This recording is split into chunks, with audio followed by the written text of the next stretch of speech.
എല്ലാവർക്കും വിനീത് നമസ്കാരം. ശ്രീമദ് ഭാഗവതം ഏകാദശ സ്കന്ധം അധ്യായം 10 ശ്ലോകം 5, 6, 7, 8, 9 5 ശ്ലോകങ്ങള് ഇന്ന് നമുക്ക് നോക്കാം. യമ നിയമങ്ങളെ പറ്റി, സത്യം, ശൗചം മുതലായിട്ടുള്ള നിയമങ്ങളെയൊക്കെ പറ്റിയിട്ട് ഉദ്ധവനെ ഉപദേശിക്കുന്നു ഭഗവാൻ. കൃഷ്ണായ വാസുദേവായ ഹരയേ പരമാത്മനെ പ്രണതക്ലേശനാശായ ഗോവിന്ദായ നമോ നമഃ. ഓം നമോ ഭഗവതേ വാസുദേവായ. ഓം നമോ ഭഗവതേ വാസുദേവായ.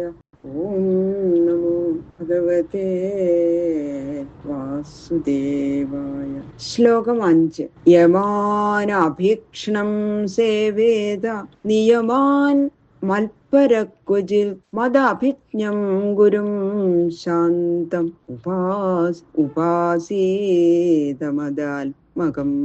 എന്നെ ആശ്രയിക്കുന്നവൻ അഹിംസ, അസ്തേയം മുതലായ 10 സംഗതികള് അടങ്ങിയ യമങ്ങളെയും സത്യം, ശൗചം മുതലായ നിയമങ്ങളെ ആദരിച്ചു നടക്കണം. യമാദികളെ എന്നും നടത്തണം. നിയമാദികളെ എന്റെ ഭജനത്തിന് വിരോധം വരാത്ത വിധത്തില് സാധിക്കുന്ന സ്ഥല കാലാവസ്ഥകളിൽ നടത്തിയാൽ മതി. യമനിയമങ്ങൾ രണ്ടും യോഗാംഗങ്ങൾ തന്നെയെങ്കിലും നിയമങ്ങളെക്കാൾ യമങ്ങളെ പ്രബലമായി ആചരിക്കണമെന്നാണ് സിദ്ധാന്തം. ഈ സ്ഥിതിയിൽ എത്തിയവൻ എല്ലാ ജിജ്ഞാസികളെയും സാധിപ്പിക്കുന്ന മഹാജ്ഞാനിയായ ഗുരുവിനെ സമ്പാദിക്കണം. ഗുരു യഥാർത്ഥമായി എന്നെ അറിഞ്ഞവനും ശാന്തനുമായിരിക്കണം. ഗുരുവേഷം കെട്ടി കളിക്കുന്ന ചില വഞ്ചകന്മാരെ അടുപ്പിക്കരുത്. അതാണ് ഭഗവാൻ പറഞ്ഞതിന്റെ സാരം. എന്നെ അറിഞ്ഞ് സകല ആശകളും ശമിച്ച് സമരൂപനായിരിക്കുന്ന ആ മഹാൻ എന്റെ പ്രത്യക്ഷമായ സ്വരൂപമാകയാൽ സർവാത്മന ഗുരുവിനെ സേവിക്കണം. അമാന്യമത്സരോ ദക്ഷോ നിർമ്മമോ ദൃഢസൗഹൃദ അസത്വരോർത്ഥ ജിജ്ഞാസു അനസൂയു അമോഘവാ. താൻ വലിയവൻ എന്ന വിചാരമുള്ളവൻ അന്യനെ വണങ്ങില്ല.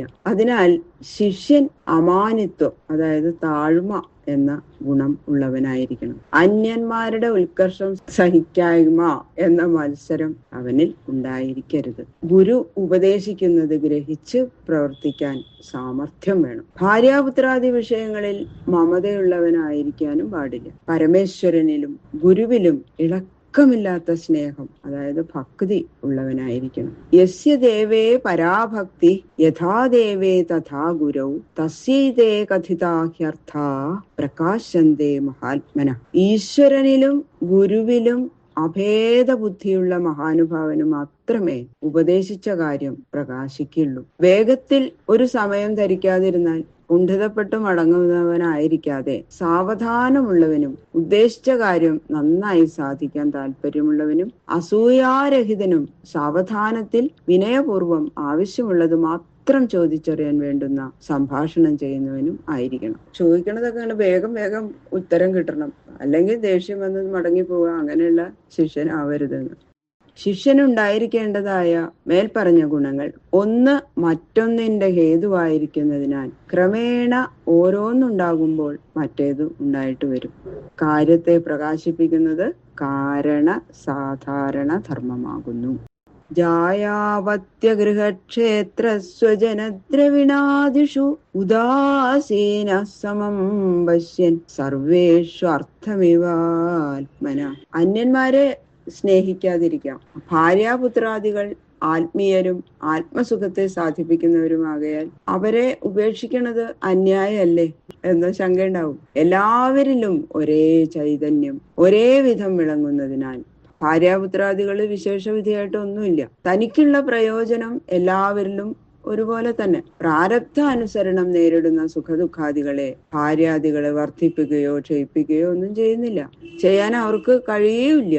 തനിക്കും അവരുടെ സുഖദുഃഖാദികളെ മറ്റൊരു വിധത്തിലാക്കാനും ശക്തിയില്ല. എല്ലാവരും പ്രാരബ്ധത്തിന് കീഴടങ്ങിയവരാകയാൽ അന്യോന്യ സ്നേഹം വിശേഷ വിധി ബന്ധം എന്നല്ലാതെ അത്യന്തം ഗുണത്തിന് ഹേതുവല്ല. അതിനാൽ ഭാര്യാപുത്രാദികളിലും ബന്ധുക്കളിലും ധനങ്ങളിലും വിശേഷ സ്നേഹം വെക്കാതെ ഉദാസീനനായിരിക്കണം. വിവേകപൂർവമായ മമതാത്യാഗം അന്യായവും അശക്യവുമല്ല. സർവസാധാരണമായ പ്രാണിസ്നേഹം മാത്രമല്ലാതെ ബന്ധരൂപമായ അത്യാസക്തി ഭാര്യാപുത്രാദികളിൽ ഉണ്ടായിരിക്കരുത് എന്ന് സാരം. ഇങ്ങനെ ഇരിക്കുന്ന ശിഷ്യൻ മുൻപറഞ്ഞ ഗുണങ്ങളുള്ള ഗുരുവിനെ ആശ്രയിക്കണം. വിലക്ഷണ സ്ഥൂല സൂക്ഷ്മാൻ ദേഹാദാത്മേക്ഷിതാ സ്വദൃക് യഥാഗ്നിർദാരുണോ ദാഹ്യാത് ദാഹവോന്യപ്രകാശക. ശിഷ്യലക്ഷണത്തെയും അങ്ങനെ വിവരിച്ചു ഭഗവാൻ. പിന്നെതാ ഗുരുവിൽ നിന്ന് സിദ്ധിച്ച ഉപദേശത്തെ തന്റെ അനുഭവത്തിലാക്കേണ്ടതിന് നിരന്തരം അനുഷ്ഠിക്കേണ്ട മനനക്രമം ഉപദേശിക്കുകയാണ്. ആത്മാവിനും ദേഹത്തിനും ഉള്ള ഗുണങ്ങൾ അന്യോന്യ വിരുദ്ധങ്ങളാകുന്നു എന്നറിഞ്ഞ് ദേഹ വിലക്ഷണനായിരിക്കുന്ന ആത്മാവിനെ സൂക്ഷ്മ ബുദ്ധിയാൽ അറിയണം. ഈ അറിവിനെ ഉറപ്പിക്കേണ്ട ക്രമം സ്പഷ്ടമായിട്ട് വിവരിക്കുകയാണ് ഭഗവാൻ. പഞ്ചഭൂതങ്ങളുടെ പരിണാമ സ്വരൂപമായിരിക്കുന്നത് സ്ഥൂലദേഹം, ബുദ്ധി, ഇന്ദ്രിയങ്ങള്, മനസ്സ്, പ്രാണൻ, ഈ സൂക്ഷ്മാംശങ്ങളുടെ ഏകീഭൂതമായ അംശം സൂക്ഷ്മദേഹം. ആത്മാവ് ഈ രണ്ടുവിധ ശരീരത്തിൽ നിന്നും വേറിട്ടിരിക്കുന്നവനാകുന്നു. ദേഹത്തിനില്ലാത്തതും ആത്മാവിനുള്ളതുമായ രണ്ട് ഗുണങ്ങള് താഴെ പറയണു. ആത്മാവ് സ്ഥൂല സൂക്ഷ്മ ദേഹങ്ങളെ അറിയണു. അതിനാൽ ആത്മാവ് കാണുന്നവൻ. ദേഹം കാണപ്പെടുവാൻ യോഗ്യമായ വസ്തു, കാണപ്പെടുന്ന പദാർത്ഥവും കാണുന്നവനും ഒന്നല്ലല്ലോ. ഈ രണ്ട് ദേഹങ്ങളെയും പ്രകാശിപ്പിച്ചുകൊണ്ട് ആത്മാവ് താനേ പ്രകാശിക്കുന്നതിനാൽ ആത്മാവ് സ്വപ്രകാശ സ്വരൂപനും ദേഹം പ്രകാശവുമാകുന്നു. വിറകിനെ പ്രകാശിപ്പിക്കുന്നതും ദഹിപ്പിക്കുന്നതുമായ അഗ്നി വിറകല്ലല്ലോ. താനെ പ്രകാശിക്കാത്ത പദാർത്ഥം ജഡമാകയാൽ ശരീരം ജഡമാകുന്നു. ദേഹത്തിനും ആത്മാവിനും ഇപ്പോൾ സിദ്ധിച്ച വിരുദ്ധ ലക്ഷണങ്ങൾ എന്തെന്നാൽ ദേഹം ദൃശ്യം പ്രകാശ്യം, ആത്മാവ് ദ്രഷ്ടാവും പ്രകാശകനും. ലക്ഷണങ്ങളെ കൊണ്ട് ലക്ഷ്യത്തെ ഈ വിധം അറിയണം. ആത്മാവ് താൻ തന്നെയാണെന്നുള്ള അനുഭവം ഉണ്ടാകും. നിരന്തരം യുക്തിപൂർവം ഇങ്ങനെ ചിന്തിച്ചുറപ്പിക്കുന്നതിന് മനനം എന്നു പേര്. ഗുരുമുഖത്തിൽ നിന്ന് കേട്ടാൽ മാത്രം പോരാ, മനനം അത്യാവശ്യമാണ് എന്ന് സാരം. നിരോധോൽപത്യണുബൃഹത് നാനാത്വം തൽകൃതാൻ ഗുണാൻ അന്തഃപ്രവിഷ്ടാധത്ത ഏവം ദേഹഗുണാൻ പര. അന്യോന്യ അധ്യാസ നിമിത്തം ഒന്നെന്ന പോലെ ഇരിക്കുന്ന ദേഹദേഹികളെ അന്യോന്യം വേർതിരിച്ചറിയുന്ന സംഗതി വളരെ പ്രയാസമുള്ള ഒരു കാര്യമാണ്. അത് സാധിക്കാൻ വേണ്ടി ദേഹത്തിനില്ലാത്തതും ആത്മാവിനുള്ളതുമായ അനേക ലക്ഷണങ്ങളെ അഗ്നിയെ ദൃഷ്ടാന്തപ്പെടുത്തി കാണിക്കുകയാണ്. അഗ്നി വിറകിനുള്ളിൽ ഒതുങ്ങിയിരിക്കും, പുറത്തേക്ക് പ്രകാശിക്കുകയും ചെയ്യും. വിറകിനുള്ളിൽ ഒതുങ്ങിയിരുന്നപ്പോൾ അഗ്നി ഇല്ലാത്തതുപോലെയും പ്രകാശിച്ചപ്പോൾ ഉത്ഭവിച്ചതുപോലെയും വിറക് മുഴുവൻ കത്തി നശിച്ചപ്പോൾ അഗ്നി നശിച്ചതുപോലെയും തോന്നുന്നു. വിറക് വലുതായിരുന്നാൽ അഗ്നിയും വലുതായിട്ടും ചെറുതായിരുന്നാൽ ചെറുതായിട്ടും കാണപ്പെടുന്നു.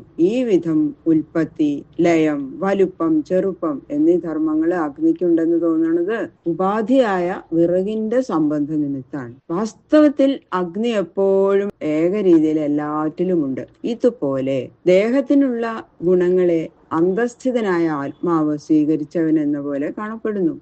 ആത്മാവ് നിത്യനും വിഭുവും ഏകനും ആണ്. ശരീരം അനിത്യവും പരിച്ഛിന്നവും അനേകവും ആകുന്നു. ഉൽപ്പത്തിയാദികള് ദേഹധർമ്മവും അതിന്റെ അഭാവം ആത്മസ്വരൂപവും ആകുന്നു. ബാക്കിയുള്ള ശ്ലോകങ്ങള് നാളെ നോക്കാം. സർവത്ര ഗോവിന്ദ നാമ സങ്കീർത്തനം. ഗോവിന്ദ ഗോവിന്ദ.